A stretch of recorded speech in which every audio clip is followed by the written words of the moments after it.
Simon has emailed in, the sofa I ordered 9 months ago hasn't arrived. I purchased a sofa from a well-known company in January, was told it would be delivered in 6 weeks. We're here in October, it still hasn't arrived. They keep saying it's coming and said if I cancel the order, I'll lose my deposit. Can they do this and what should I do? Well, they're going to tell you they can do it and they'd love you to believe they can do that, but my view is they can't.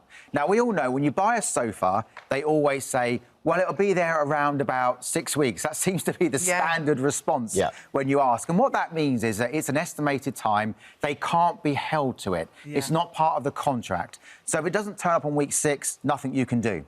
But if we are here all this time later, my view, even if it's a double the time they've estimated, then that does become part of the contract because it's not reasonable.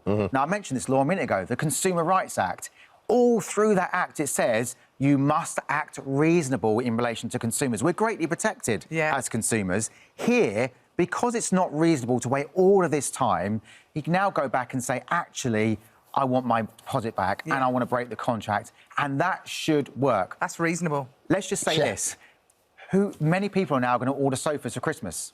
It's the time of year when you do that. So I've got a tip for this. When you order that sofa, they won't give you a definite date. They won't. They'll give you an estimated date. But what you should say is, OK, that's the estimate, but give me the worst-case scenario.